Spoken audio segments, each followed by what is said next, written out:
Alright folks, we finally have PlayStation 5 Pro here, Sony's mid-cycle enthusiast update for this console generation. We're going to do a quick unboxing, but then also do some size comparisons, some noise tests, talk about various miscellaneous items that you need to know about this console, and of course a teardown as well, so let's get started. So real quick, just a size comparison of product boxes, which does illustrate the size of this console in a very surprising manner. Rather unsurprising, you can see from a head-on view, whether it's Pro or Slim, it looks similar. Top down, you can see this box is thinner. It's a smaller console. But what's really surprising about the PS5 Pro, you expect this console to be a similar size to the original CF5000 series, and that is true to an extent, but my gosh, you look at the product box of the Gen 1 Fat model, this box is substantially larger, and that really does extend to the hardware inside this box, where it's bigger than a Slim, but less so than the original console. So let's take a look inside. The box within a box. Right off the top, we have our power cable. We also have our horizontal feet if we do want to orientate the console in a horizontal position. Just bear in mind that if you do plan on buying a disk drive down the road, you're not going to use these. You're going to use the little feet that come with the disk drive separately in that box to account for the height difference. On the other end, we have our USB-C to USB-C cable. Also HDMI 2.1 compliant cable. And I would have to safely guess we have a standard DualSense controller over here. Nice, white, simple, clean. It's the controller we all know. This should be the latest iteration of the controller as well. They've made like 5 revisions now to the DualSense.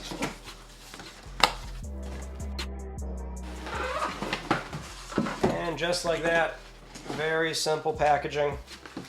Sony's been pretty mindful of their packaging for the PlayStation 5 generation.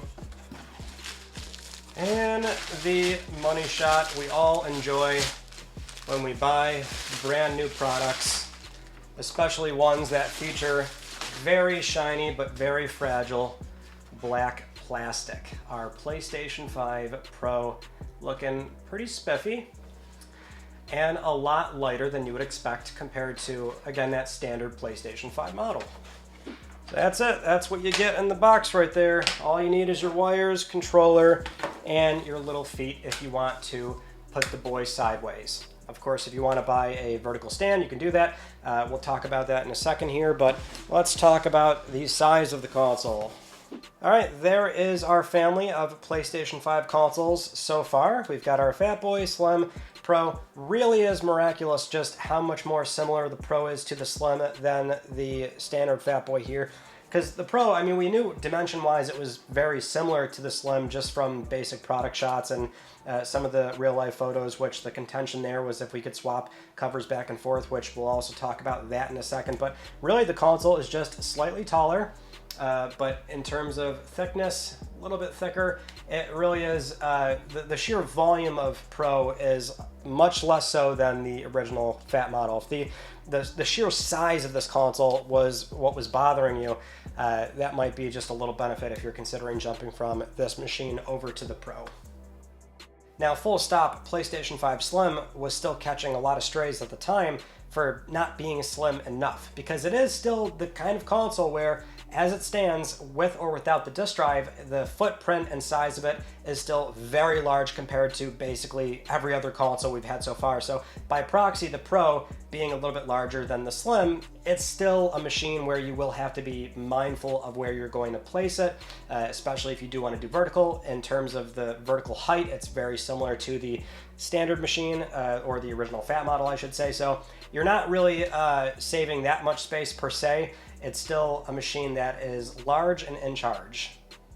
Now, as for the console's I/O, very similar to PS5 Slim in terms of the general layout. So up front you have 2 USB-C ports, one of those is super speed, and then on the back, same order, HDMI 2.1 Ethernet. You've got 2 USB super speeds and then your power out as well. For buttons, you would have your front power button on the glossy black center portion. If you do add a disk drive later, that's where the eject button is on that. That was a really nice touch and change with the slim model, given that you didn't have those two glossy black buttons next to each other. And it was kind of hard to tell exactly which one was which sometimes, so you wouldn't mistakenly hit that on the slim, and now that's the same case for the Pro as well. Design we could probably touch on too. It's very similar to the design principles Sony's had this entire generation, with the glossy black plastic accenting against the white panels. In the case of the Slim, some design elements they had on that carry over to the Pro with this sort of two-tone approach with panels up top and on the bottom. The Pro being a taller console, obviously they do have to account for having something in the middle, so they've gone with this really nice accenting blade trim. I actually do like it, and it's mostly a matte console. The center is still that glossy black plastic with the concave portion in the center, where that's a slight tweak from the original fat model. But the big change here too is that every single panel on the Pro is a matte finish, so there's not nearly as much glossy plastic around. That's the other case too, where it's a matter of the console covers from the Slim do not transfer over. Not all of them, which is the big caveat here. So the bottom two panels will transfer over, the top two will not. And that's just kind of annoying, given that if you are coming from a Slim, if you did change covers out and bought additional colors, you can't just move those over to your Pro, which from the consumer's point of view, and Sony's I would have to expect, is just kind of a headache, because now they have to manufacture different sets of plates and different color permutations, and so it's a really weird, bizarre thing that they would account for the trim panels being able to clip in on the bottom but not necessarily up top. It just seems like a very puzzling decision on Sony's part, why they would not want to be mindful of that and just make it easier with less headaches for them and the consumer. Yeah. Now, speaking of the console covers, why don't we put a new disk drive on our PS5 Pro by taking off that bottom panel, which is very easy and similar to the Slim, although one item of note here that I want to talk about, these plastic feet for the horizontal orientation.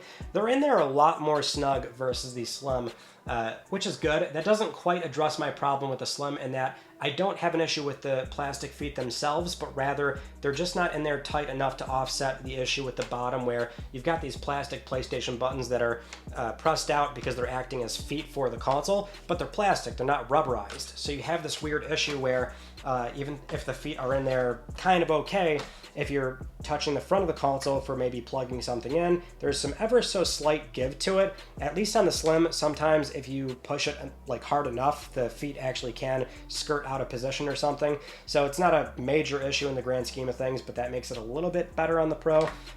Really, the one recommendation I had for the Slim at the time was like, oh, you could just buy a little Gorilla Pad rubberized feet, tack one like right on the opposite end or something, or two on both sides, and that's gonna like keep the console firm and in place. So I imagine that'll still be a viable option on the Pro here. But the covers, same thing. You've got clips on the top and on the bottom, not like the OG fat model where you're pulling up from a corner, pushing in one direction. They're just clips. First time you do it, probably gonna sound very loud, but you're just pulling straight upwards, and it is gonna sound very loud. You've probably got what is that, 4 on this side, 4 on the other side.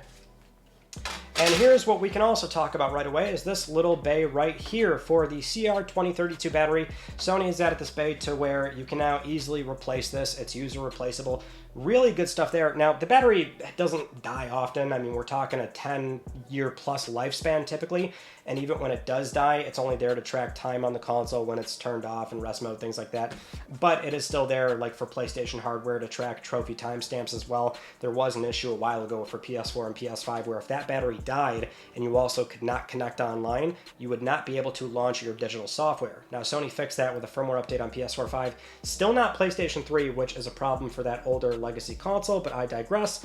Point is, very easy to replace because almost always the CR2032 battery is like tucked away inside the console. Got to take it apart, get down to the motherboard. It's right there. That's awesome.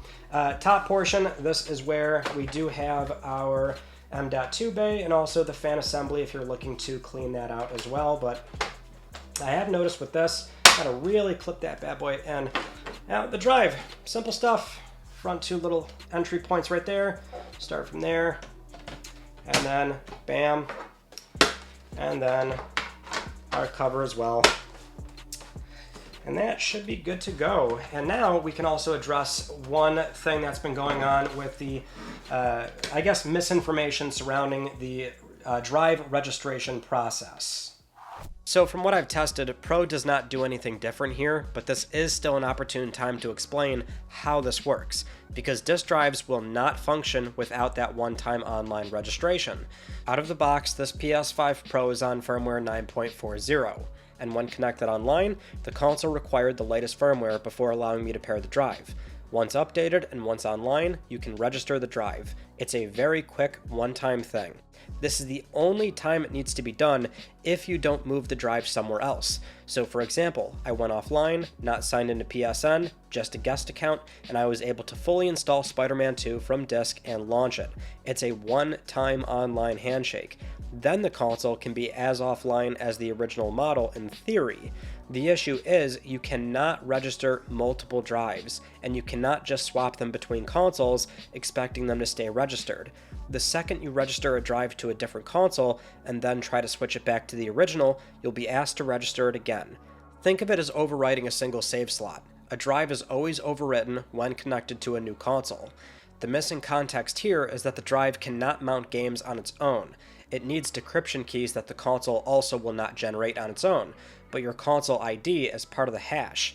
Basically, we've learned that this is an anti-piracy measure for PS4 and PS5 games because the algorithm used to generate the keys could be cracked if it was on the console. So for the time being, the detachable drive is still pretty narrow in terms of how it can be used. But if you do register once and never remove it, you can copy, install, and play offline. Alright, let's get into the noise test. Since PS5 Pro is using the same disk drive as the Slim model, there's not much that we need to look at here. It's unsurprisingly the same in that it's definitely louder than the original Fat model when inserting and then copying or initially reading a disk.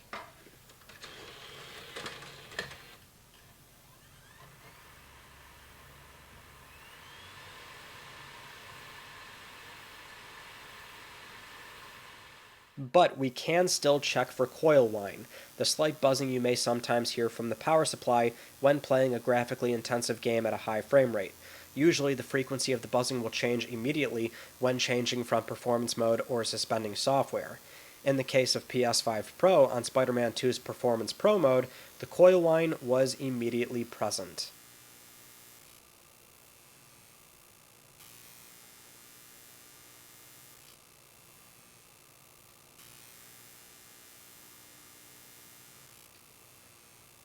But as always, this is a direct microphone capture with volume increased so you can make it out.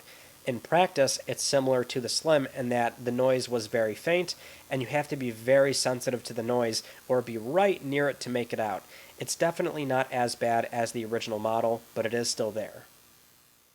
Alright, let's talk about this guy right here, the fancy schmancy $29.99 USD vertical stand that does not come with your brand new expensive PlayStation 5 Pro, much like your disk drive does not come with the console as well, which we're not necessarily here to make a comment on that. That's more for the review portion of the console, but it is still something where you have a vertical stand option if you want to place the console in a vertical orientation.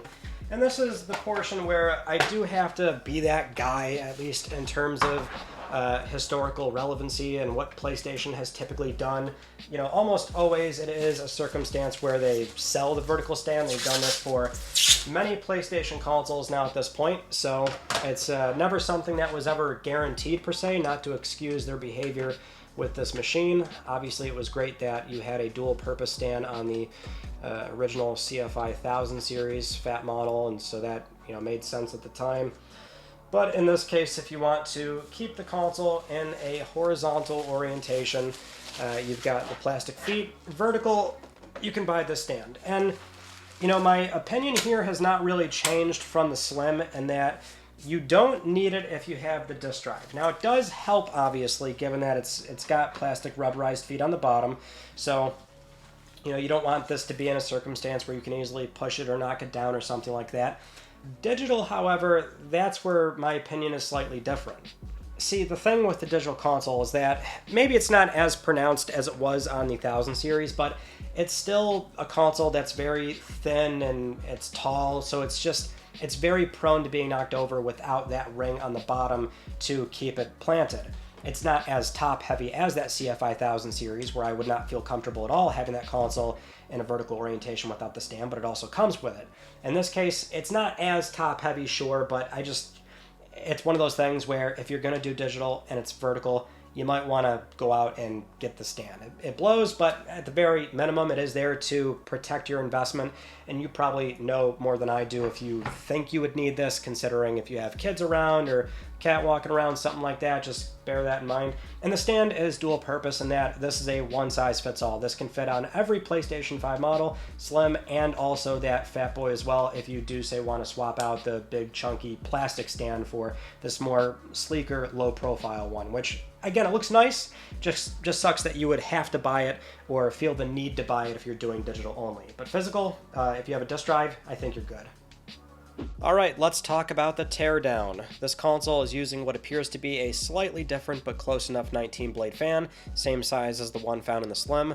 The general makeup of the board and where things are, it's about the same as well. A handful of things are moved around, but generally, the disassembly felt almost exactly like the Slim. There is definitely more copper piping that is running across the SoC versus the Slim, which this is something we caught wind of a few days ago, but it seemed like maybe Sony has moved over to a 4 or 5 nanometer process node for the Pro, compared to a 6 nanometer process found on the Slim.